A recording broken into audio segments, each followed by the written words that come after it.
এরপরে সুস্বাদু সুস্বাদু লবণীয় আলু ভাজি।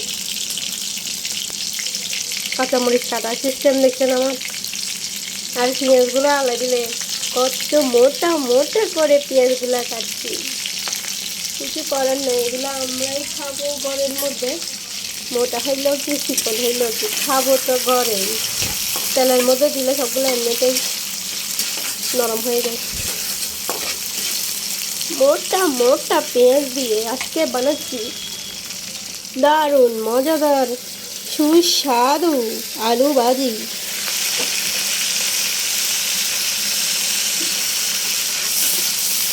দেখছেন আলু ভাজি করতেছি। আলু ভাজি কার কার পছন্দ কমেন্টে জানান। এখন আমি এটা ভাজতেছি। এই যে সুস্বাদু আলু ভাজি করার জন্য এখানে পেঁয়াজগুলা তেলের মধ্যে দিছি, রসুন দিছি, কাঁচামরিচ দিছি, এখন দিছি হচ্ছে হলুদ, লবণ, একটু করে মশলা। মশলাটা হচ্ছে অপশনাল। মশলাটা আপনারা দিতে চাইলে দিতে পারেন, না দিতে চাইলে নাই। ও মনে করে লবণটা দিয়ে, লবণটা এখানে দিয়ে দিছি। এখন এগুলোকে গুটতেছি, গুটো গুটো গুটো গুটো রান্না হয়ে গেছে, এটা প্রায় হয়ে গেছে। এখন এখানে দিয়ে দিব হচ্ছে সেই যুদ্ধ করে কাটা মাঝখানে ক্যান্সার হয়েছিল দুটো আলু থেকে। তো এগুলো দিয়ে দিচ্ছি, সুন্দর করে ধুয়ে পরিষ্কার করে কাটছি।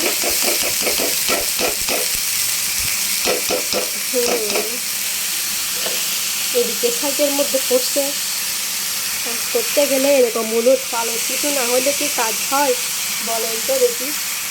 এখানে দিয়ে দিলাম হচ্ছে মশলা কষানো মধ্যে হচ্ছে আলু ভাজি।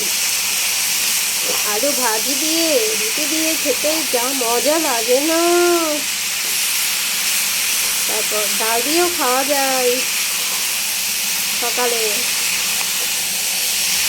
তারপর হচ্ছে ডিম ভাজি, আলু ভাজি, এগুলো খেতে মজা লাগে।